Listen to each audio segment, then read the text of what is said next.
As we said in the previous video, that generally the rabbis will only use one pasuk per area of halacha, and therefore we're looking for another source for our Mishnah to teach us that we're allowed to go and kill someone who's attempting to either rape, sodomize somebody, or kill somebody. When the Gemara first thought to use the pasuk of Lo Tamod Al Dam Re'acha, but the Gemara said, no, we can't do that because we already use it for another area when we see a friend drowning or a wild beast is taking our friend or robbers are coming. So we already use this pasuk. So let's see if we can find a different pasuk. And the Gemara continues, Ein hachinami. You're right. Lo tamar adam re'acha is used already. Ve'ela nitan hatzila benafsha minalan. So again, how do we know that we're allowed to kill someone in order to save their soul, prevent them from doing the Avera?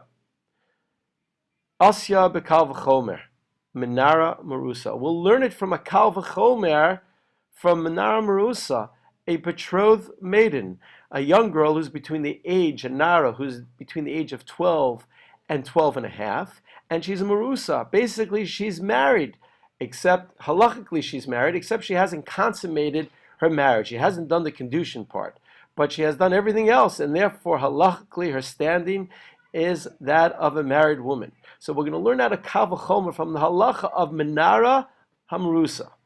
Ma Nara Marusa. By a Nara Marusa. Shelo bo ela lifogma, that a Nara Marusa we're allowed to intervene and kill a guy who's trying to seduce and rape a Nara Marusa. And what is, at the end of the day, what's the end result? She'll be blemished. She'll be scarred, but she's not going to die. Amra Torah, and the Torah says in such a case, Niten lahatzilo benavsho, we're allowed to go in and save her soul. Rodef acha chavera lahargo, so a murderer who's pursuing someone to kill them, al achas kama v'kama, then certainly we're allowed to go and kill this person, a rodef.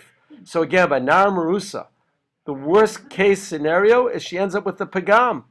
And the Torah says you're allowed to intervene and kill the perpetrator. Certainly, someone who has intent on murdering his friend, al achas kama v'kama, certainly we're allowed to intervene and stop them, and that means even to kill.